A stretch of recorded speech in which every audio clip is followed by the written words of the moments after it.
Bom dia, família Sara, nossa terra.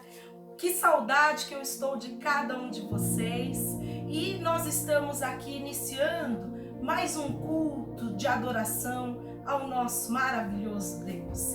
E eu quero convidar você para que nessa manhã você possa adorar através de todo o louvor que nós teremos já já. Você verdadeiramente se entregue nesse momento na presença de Deus, para que a adoração ao Senhor possa realmente entrar no teu coração e fluir em nome de Jesus, para que o ambiente possa ser contagiado da presença de Deus através do Espírito Santo.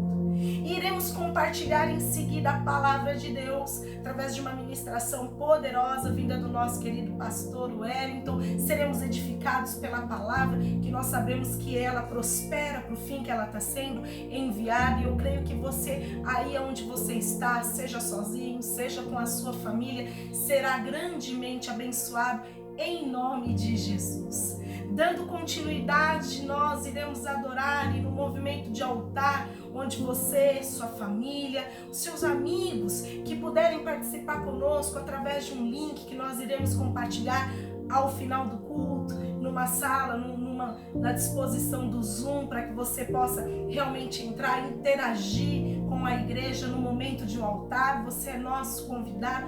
Fique, aprecie a palavra, seja alimentado por ela e permaneça do início até o fim, para que você seja abençoado, você, sua família, em nome de Jesus. E nós iremos adorar esse Deus maravilhoso. Vamos dar início a esse movimento de adoração, porque a palavra de Deus diz que o Senhor, Ele habita em meio aos louvores. Então vamos dar início a esse movimento de oração. Comece você e Deus a orar, buscar a presença do Senhor, seja em pé, seja de joelhos, seja com as mãos soltas ou de mãos dadas com quem está ao seu lado. Comece a adorar a esse Deus maravilhoso, o Deus que tudo pode, em nome de Jesus, o Deus que tem prazer em nos abençoar. E conforme diz a palavra de Deus, se você está aí, irmão, com a sua espada nas mãos, a palavra de Deus diz lá no livro de Apocalipse, no capítulo 5, versículo 5, ele diz assim: então um dos anciãos me disse: não chore, não chore, eis que o leão da tribo de Judá, a raiz de Davi, venceu para abrir o livro e os seus 7 selos. Queridos, nós servimos a um Deus que venceu, mas mais do que vencer, Ele prevaleceu. E é esse Deus que nós iremos agora engrandecer ao nome dEle, em nome de Jesus, adorando ao Senhor, para que nós possamos ter as nossas lágrimas contidas por Ele, que é digno de todo louvor, de toda adoração, em nome de Jesus. Feche os seus olhos e na liberdade do Espírito, comece a adorar a Ele. Santo é o nome do Senhor Jesus. Maravilhosa é a Tua presença nesse lugar. Espírito Santo de Deus, Tu és bem-vindo. Enche esse lugar em nome de Jesus da Tua presença. Senhor, ó Deus, alcança cada lar, cada família, ó Deus, cada filho e filha, ó Deus, que são Teus. Comece agora, Senhor, ó Pai, em nome de Jesus, nós te pedimos, pela Tua misericórdia, pela Tua graça, Senhor, a encher esse lugar. Leão da tribo de Judá, é o Senhor quem prevaleceu e permanece em nós, porque nós queremos permanecer com o Senhor. Seja dado a Ti, ó Deus, em nome de Jesus, toda honra, toda glória, todo louvor, todo domínio e toda majestade. Queridos, adore a esse Deus na beleza da santidade, para que a sua casa, o ambiente onde você está, seja cheio dessa presença. E eu faço essa oração abençoando você, abençoando toda a sua família, em nome de Jesus. Louvado seja Deus.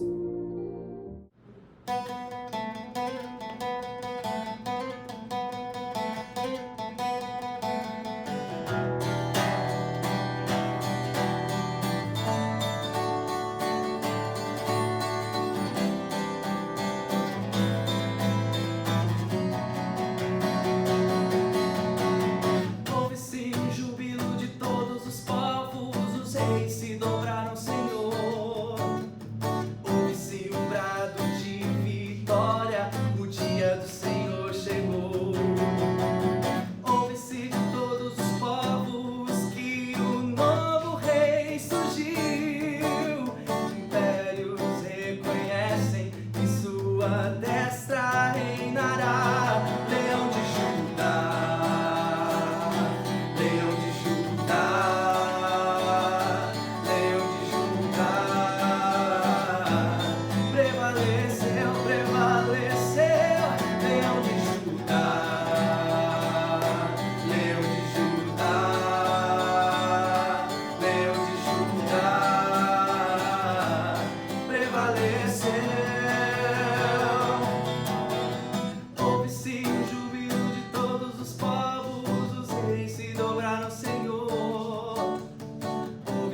um brado de vitória, o dia do Senhor chegou.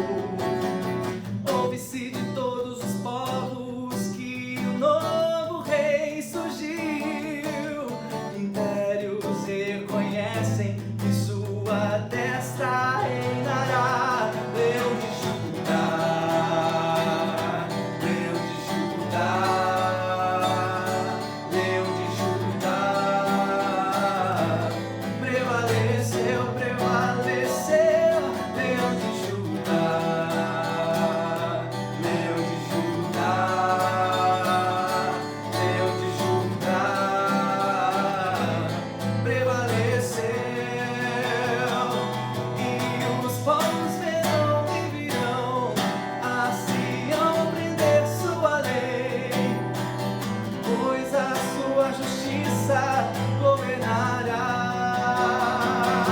Leão de Judá, Leão de Judá, Leão de Judá, prevaleceu, prevaleceu. Leão de Judá, Leão de Judá, Leão de Judá, prevaleceu. Leão de Judá.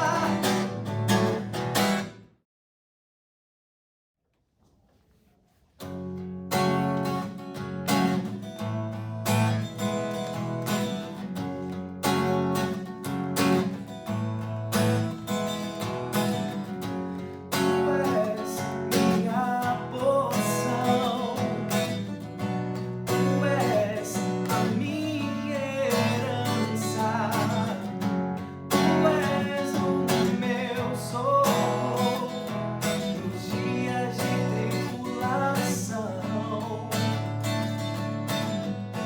Mesmo que meus pais me deixem, mesmo que amigos me traiam, eu sei que em teus braços eu encontro salvação.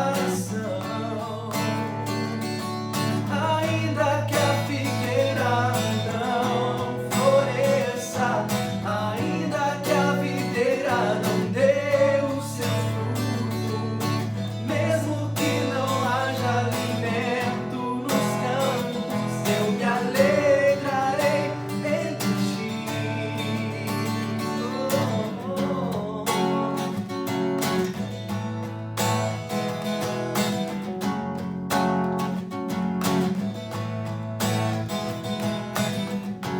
Tu és a minha porção, tu és a minha herança, tu és o meu socorro nos dias de tribulação. Mesmo que meus pais me deixem, mesmo que amigos me traiam, eu sei que em teus braços eu encontro salvação. Ainda que a figueira não floresça, ainda que a videira não dê os seus frutos, mesmo que não haja alimento nos campos, eu me alegrarei em ti. Ainda que a figueira não floresça, ainda que a videira não dê o seu fruto, mesmo que não haja alimento nos campos, eu me alegrarei em ti.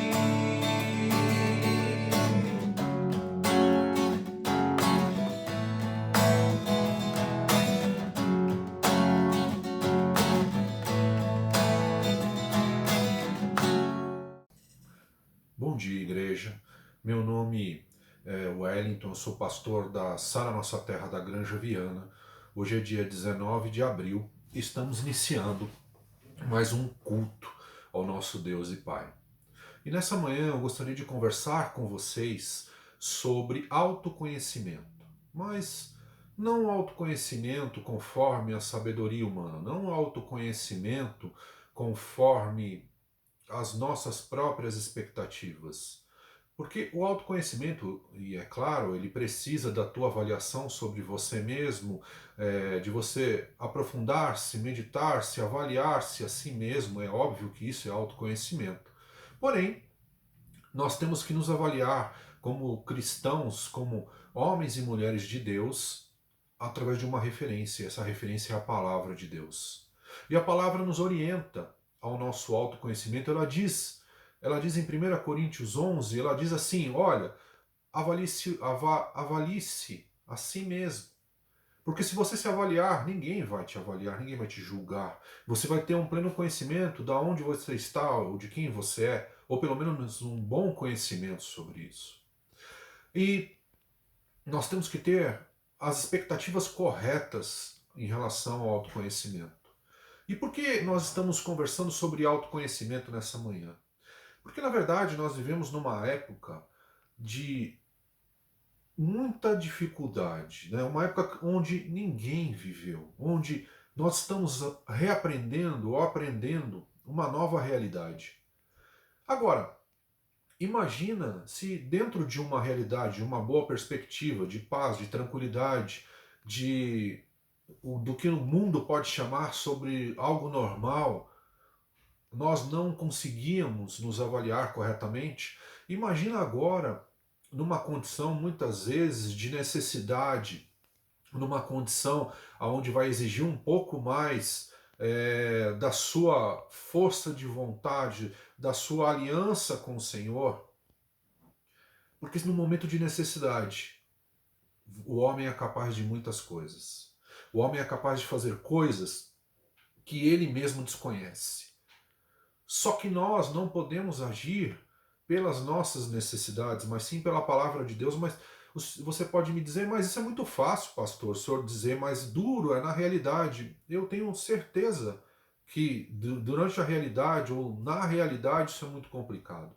Mas mesmo assim, nós somos cristãos para isso. Nós somos cristãos para seguir a palavra de Deus em toda e qualquer situação.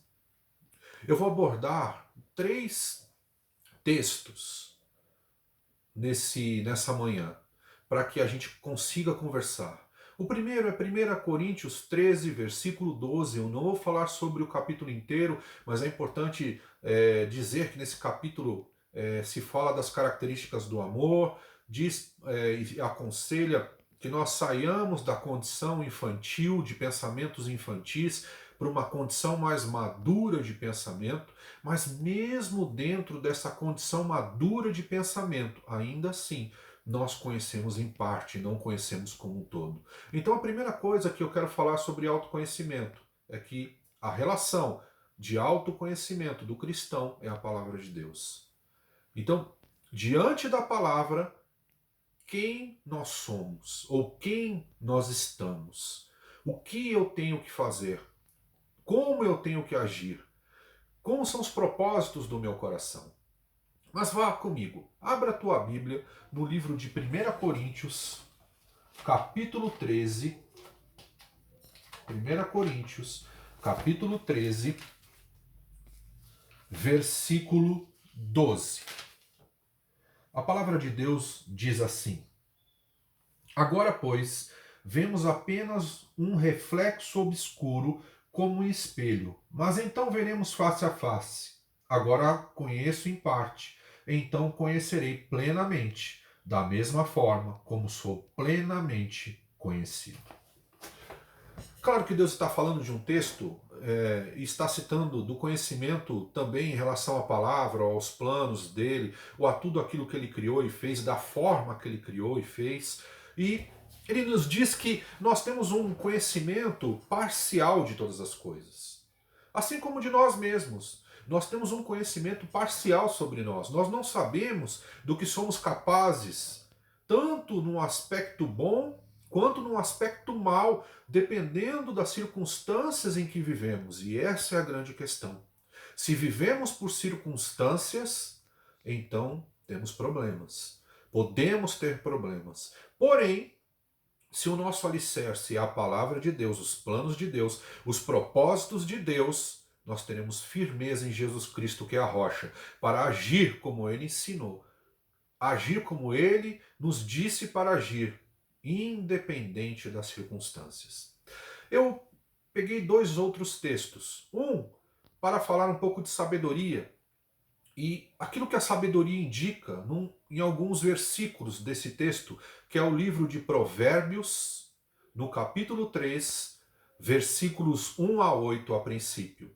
Então vamos ler um pouco e vamos ver a indicação do que é o comportamento, o que deve ser o comportamento humano, quais são os benefícios desse comportamento, de acordo com a palavra, e depois você pode, na hora que acabarmos a palavra, durante a semana, se autoavaliar diante dessas instruções para ver se você tem concretizado, né? Nós temos que nos avaliar, nós temos que olhar e dizer, não, eu tenho feito desta forma, eu tenho procurado fazer dessa forma, tenho tido dificuldade, ou nem tenho olhado para isso. Mas vamos ler o texto. Provérbios 3, versículos 1 a 8 diz assim: Meu filho, não se esqueça da minha lei, mas guarde no coração os meus mandamentos, pois eles prolongarão a sua vida por muitos anos e lhe darão prosperidade e paz. Que o amor e a fidelidade jamais o abandonem. Prenda-os ao redor do seu pescoço. Escreva-os na tábua do seu coração. Então você terá favor de Deus e dos homens e boa reputação. Confie no Senhor de todo o seu coração e não se apoie em seu próprio entendimento. Reconheça o Senhor em todos os seus caminhos e ele endireitará as suas veredas. Não seja sábio aos seus próprios olhos. Tema o Senhor e evite o mal. Isso lhe dará saúde ao corpo e vigor aos ossos. Interessante os conselhos que ele nos traz. Ele diz, olha, ata as palavras do Senhor, ata os princípios do Senhor no seu coração. Ata também a fidelidade e o amor ao teu coração. Não se apoie em seu próprio entendimento, confia no Senhor. Vamos começar por esses princípios. Poderia trazer outros textos, mas esse é um texto interessante. A primeira coisa é, a palavra de Deus, ela está escrita no seu coração, você escreveu ela no seu coração, de modo que você só age de acordo com essa palavra, você só consegue fazer coisas, ou esse é o teu direcionamento. Porque se isso acontecer, você começou a se conhecer em Deus. E é isso que importa. Quem é você em Deus? Porque se você estiver em Deus, e se você fizer aquilo que Ele orienta, então os seus caminhos trarão esses benefícios que a palavra diz. Ela diz, olha, você terá boa reputação, conseguirá favor de Deus, também dos homens, você será guiado por um caminho correto. E é interessante, quando ele fala de amor e de fidelidade, ele também diz assim, ata-os ao seu pescoço. Por que ata-os ao seu pescoço? Porque o pescoço, é óbvio que você está olhando, você tem uma visão periférica, mas para que você vire na direção que você quer olhar, o teu pescoço é fundamental. E é por isso que ele diz, ata a fidelidade e o amor ao teu pescoço, assim como ao teu coração. Porque daí os teus olhos, a tua boca, os teus ouvidos sempre estarão inclinados ao amor e à fidelidade. E assim você estará inclinado a Deus. É isso que ele vem nos ensinando. E ele fala de mais coisas. Ele diz, olha, você quer prosperidade, você quer paz, não confie em você, no seu próprio entendimento. Por mais sábio que você seja, por mais entendimento que você tenha. E o autor do livro tinha muita sabedoria e muito entendimento. Mas ele percebeu que ainda assim, se ele não estivesse pautado naquilo que Deus orienta, no conhecimento que vem do alto, ele estaria como ele realmente tomou esse caminho, tomou um caminho que não foi um caminho como Deus ensinou. Mesmo tendo todo o conhecimento, ainda assim, o seu pescoço O pescoço do autor virou para lugares indesejados, ou desejados, mas muito perigosos. E ele, no final, chega e diz: olha, é tudo vaidade. Eu, infelizmente, durante muito tempo da minha vida, acabei inclinando o meu ouvido, os meus olhos, a minha boca, acabei virando o meu pescoço para aquilo que Deus não havia ensinado. Então, para que você tenha um autoconhecimento hoje, já começando a falar um pouco mais de autoconhecimento, é diante da fidelidade, do amor, da palavra, diante do conhecimento de Deus, do entendimento de Deus, aonde você tem se firmado. E aí você vai começar a se conhecer melhor, e vai começar a se conhecer em Deus, e aí você vai começar a perceber a importância de Jesus na sua história, na sua vida, todos os dias. Né? Se você tem aplicado, e como que eu sei, né, que eu tenho feito isso? É quando eu aplico a minha vida para que esses ensinamentos que vêm do alto sejam reais na minha história e eu colha os frutos que Deus tem me dado, frutos de prosperidade, frutos de paz, frutos de boa reputação, frutos de bondade, frutos de amor, de fidelidade. É interessante ouvir um pouco sobre esse texto. E a gente vai falar um pouco mais para frente agora no livro de 1 Coríntios, no capítulo 1, dos versículos 18 a 31. E nós vamos entender que para que possamos nos aplicar a isso, obrigatoriamente ou de maneira satisfatória, nós temos que nos empenhar na cruz de Cristo. Nos empenhar naquilo que Cristo nos ensina. Tudo começa, passa, termina em Jesus Cristo, pela cruz de Cristo, pela obra que ele fez. Essa obra que vai nos trazer justiça, santidade e redenção. Porque Jesus é a sabedoria de Deus e o poder de Deus nas nossas vidas. Então, como é que eu vou alcançar isso aqui que tantas pessoas querem? Prosperidade, paz, boa reputação, conseguir longos anos de vida, né? Eu ser longânimo na minha história. Como eu vou conseguir? Tudo isso tem que ser de acordo com o discernimento da palavra e com a vida que Deus estabeleceu e não que o mundo estabelece. A nossa sabedoria não vem do mundo, a nossa sabedoria vem de Deus.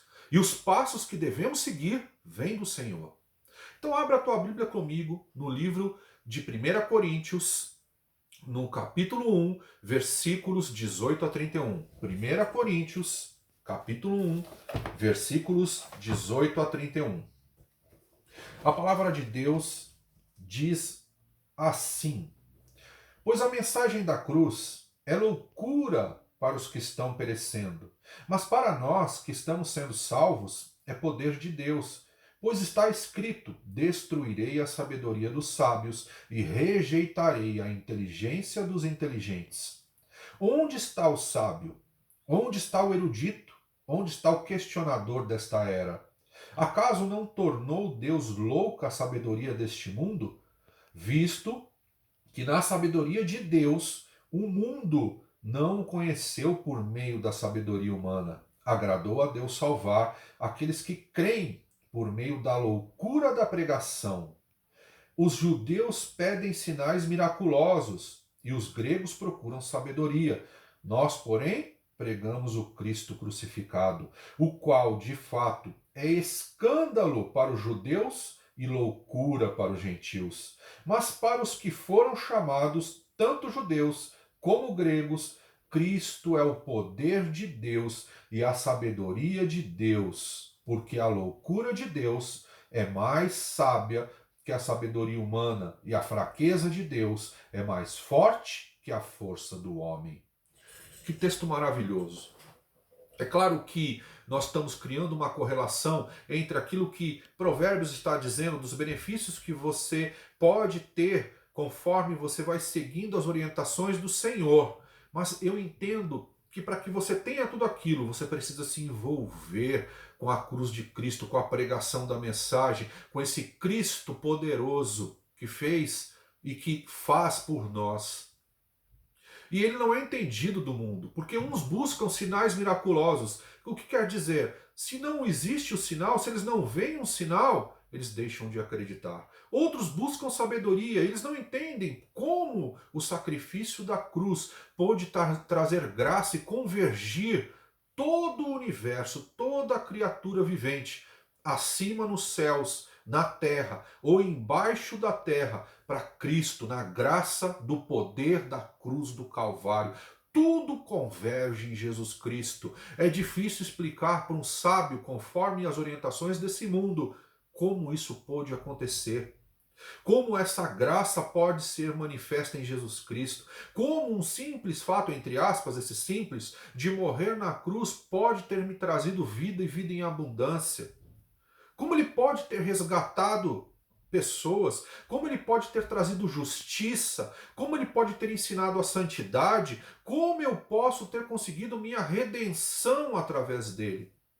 Então todos aqueles que tentam entender a Jesus Cristo, a Deus, conforme a sabedoria humana, nunca vão chegar nesse lugar. E por isso ele diz, a loucura da pregação. É loucura a pregação, é loucura acreditar nisso, é loucura viver isso. Porém, só aqueles que são chamados conseguem entender. Só aqueles que vivem Cristo, que se autoavaliam e diante da palavra falam, não, eu preciso mudar as minhas condições, eu tenho seguido a minha vida pela sabedoria humana, eu tenho desprezado a sabedoria divina e eu preciso mudar essa história. Jesus veio, ele já morreu por mim, ele pode fazer a diferença na minha história, principalmente nesse momento que as pessoas podem entrar numa exaustão emocional, numa exaustão física e até cometerem atos de verdadeiros animais irracionais. Espero que nós não precisemos chegar a esse ponto, mas mesmo que estivermos nessa situação, nós não agiremos desta maneira, porque o nosso caráter é moldado pelo caráter de Cristo, e isso é o autoconhecimento do cristão, quando ele olha para si mesmo e vê que o caráter dele está sendo moldado pelo caráter de Cristo. E a loucura da pregação é essa, lastreado num único homem, lastreado naquele que fez parte, que é a ação da palavra, ele muda a história do mundo. Ele salva aqueles que estão dispostos a segui-lo. Ele veio para todos, mas nem todos os aceitaram. Ele veio para um povo e nem todos daquele povo puderam aceitá-lo. E ele falou, agora eu vou para Galiléia dos gentios, eu vou pregar para esse mundo inteiro, para também todos que quiserem me aceitar e aceitar o meu sacrifício, que leva a graça, e uma graça que nós não entendemos. O mundo, presta atenção, o mundo, nenhuma criatura vive sem Jesus Cristo. O mundo converge nele. Tal tamanho amor, tamanha fidelidade, tamanha graça para com Deus e para conosco. E ele continua a palavra dizendo assim, irmãos, a partir do versículo 26 ao versículo 31, irmãos, pensem no que vocês eram quando foram chamados. Poucos eram sábios, segundo os padrões humanos. Poucos eram poderosos. Poucos eram de nobre nascimento. Mas Deus escolheu o que para o mundo é loucura para envergonhar os sábios. E escolheu o que para o mundo é fraqueza para envergonhar o que é forte. Ele escolheu o que para o mundo é insignificante, desprezado, e o que nada é, para reduzir a nada o que é, a fim de que ninguém se vanglorie diante dele. É, porém, por iniciativa dele que vocês estão em Cristo Jesus, o qual se tornou sabedoria de Deus para nós. Isto é justiça, santidade e redenção, para que, como está escrito, quem se gloriar, glorie-se no Senhor. Que maravilhoso! Nós temos que nos gloriar em Deus, naquilo que Ele fez por nós, naquilo que Ele faz em nós e através de nós. Nós somos a loucura desse mundo. Nós somos aqueles que levamos o evangelho de Cristo para as pessoas, o testemunho de Cristo para as pessoas. Se assim nos comportarmos, se assim o fizermos, para que nós possamos chegar a ser esse tipo de humano que Deus criou, ou pelo menos estarmos no caminho da estatura do varão perfeito, é necessário que haja um autoconhecimento nosso. E nós temos que nos olhar diante da palavra e dizer: Senhor, os meus propósitos não têm sido reais, não têm sido verdadeiros de acordo com a sua palavra. Os meus propósitos têm sido de acordo com o mundo. Me perdoa, me perdoa. Justiça. Aí vem a palavra de Deus, aí vem o perfeito, e ele muda a tua história. E aí você, a partir disso, começa a se tornar santo. E o propósito que era humano passa a ser um propósito divino, passa a ser um propósito ensinado por Deus. E daí vem a nossa redenção. O plano de redenção é construído através de justiça, santidade, para que possamos alcançar essa redenção. Foi isso que Jesus veio fazer. E ele disse: olha, pelas minhas pisaduras vocês foram sarados, pelos meus caminhos, pela minha forma de agir, pela minha forma de ensinar, pela minha forma de mostrar o que Deus quer. Por isso eu sou o caminho, a verdade e a vida. E você só vai conhecer a Deus e a si mesmo se você vier através de mim. Autoconhecimento. Sem conhecimento da Bíblia é autoconhecimento mundano. Talvez te crie ou te dê alguns benefícios, mas muito provavelmente ficará distante daquilo que Deus ensinou, do coração que você deve ter, de um coração fiel, amoroso, de não se vangloriar nas suas próprias realizações, sabedor que você só realiza porque Deus está em você. Sabedor que todas as coisas cooperam para o bem daquele que amou-nos primeiro. E você é uma dessas criaturas, e eu sou uma dessas criaturas, um desses filhos que cooperam para o bem daquele que sempre nos amou. Nós não temos glória em nós mesmos. Nós somos aqueles que são vistos como: mas como pode acontecer isso com essas pessoas? Como pode ser isso? Eles não são sábios. Eles não são poderosos, eles não são nobres. Como eles conseguem, diante dessas circunstâncias, se comportar dessa maneira, de maneira digna, de maneira fiel, de maneira amorosa, de maneira respeitosa? Como? Isso é loucura para o mundo. O mundo não entende que diante de toda a maldade nós respondemos com a bondade. Diante de todo o problema, diante de toda a circunstância ruim, o nosso caráter é firmado em Jesus Cristo e nós não vamos para o lado da corrupção, nós não entramos na ganância de favorecer a nós mesmos, mas nós amamos aos outros como a nós. Vale se nós formos favorecidos, mas se todos forem favorecidos. Vale se eu puder entregar para você mesmo que para mim não seja entregue. Isso é loucura para o mundo. É esse fruto que as pessoas do mundo, ou o sistema do mundo não entende, como diante de tantas coisas. Como, sendo Deus, ele pôde se permitir ser crucificado por meros humanos, mortais, sem sequer poder algum para vencer um vírus, uma ameba. Como Deus se permitiu ser crucificado por nós? Por que ele se permitiu? Para quem ele se permitiu? Se ele não fez menção ou questão e saiu da sua esfera divina para vir até aqui nos abençoar, nós temos que seguir esse caminho de autoconhecimento, porque esse autoconhecimento vai levar você à justiça de Deus, à santidade e à redenção. Os benefícios virão naturalmente. Eu me lembro de Romanos, 12, 2, e diz: olha, se eu estiver e mudar a minha forma de pensar e de agir, se eu mudar a minha maneira e entender quem é Jesus, então tudo vai acontecer, todas as coisas virão a meu favor, mas não porque eu sou merecedor, mas porque eu faço aquilo que Deus me orientou a fazer. Não é por mim, é por Ele. Por isso ele termina esse texto de 1 Coríntios 1, no verso 21, ele diz: para que o homem não se vanglorie, mas se glorie em Deus. E é para isso que nós estamos aqui. A nossa glória é o Senhor, o nosso poder é Jesus Cristo. A palavra de Deus opera em nós e nós somos a diferença nesse mundo. Nós somos a loucura que o sistema desse mundo não entende, mas que todos querem entrar, porque nós estamos no reino de Deus. Você, irmão, você, irmã, você é o reino de Deus nessa terra. Você é aquele por quem Jesus opera. Por isso, olhe para si mesmo nessa manhã.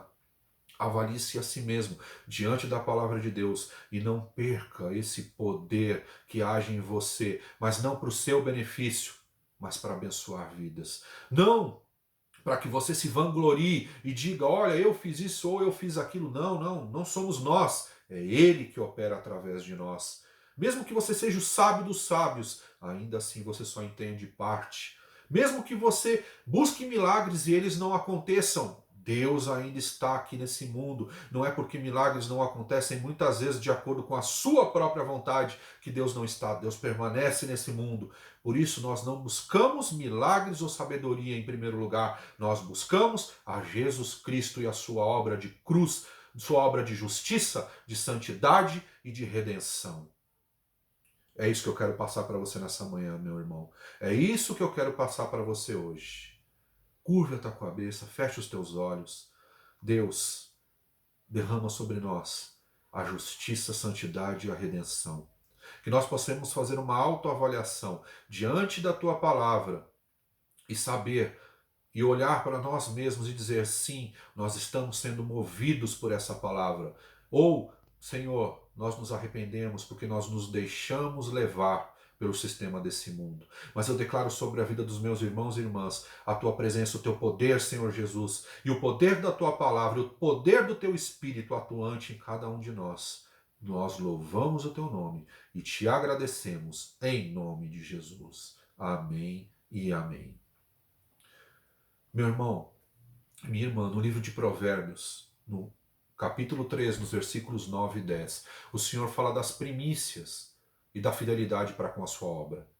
Meu irmão, não se esqueça da tua fidelidade nos teus dízimos e ofertas, porque o nosso espaço continua sendo pago, o nosso espaço continua sendo bancado, porque nós vamos voltar para aquele lugar, nós vamos encher aquele lugar, e nós vamos pregar naquele lugar, e vidas serão salvas. Por isso não perca a tua fidelidade, não perca o teu compromisso com a obra, porque isso não é feito para enriquecer homens, mas é feito para o lugar onde nós ocupamos. E Deus, que vê o coração de cada um, vai olhar também para o seu e para o meu coração e vai dizer, também na área financeira, essas pessoas são fiéis. Muito obrigado, meu irmão, por ter disponibilizado o seu tempo, os seus ouvidos nesta manhã. Seja abençoado com o louvor, seja abençoado pelas palavras que nós estamos colocando nos grupos semanalmente e que você saia hoje daqui pregando o Evangelho. Você tem ferramentas para isso. Fale do Evangelho. Você é a loucura de Deus nessa terra. A loucura que salva, não porque você é poderoso, mas porque o poder de Deus age através de você. Deus te abençoe e te prospere, em nome de Jesus. Amém.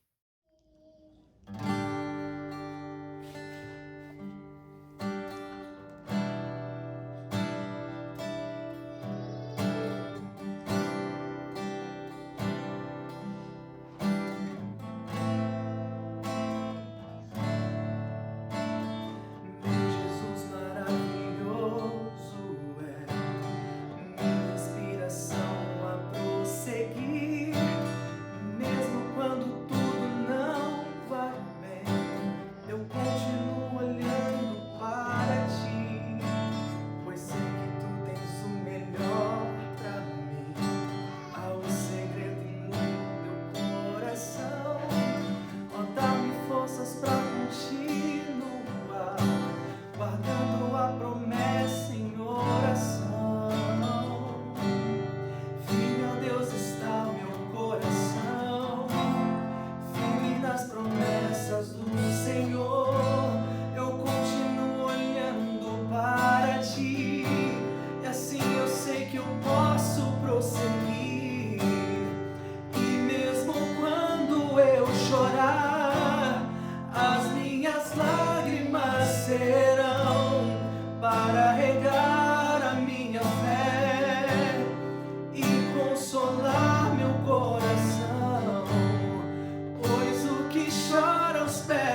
misericórdia, graça e luz.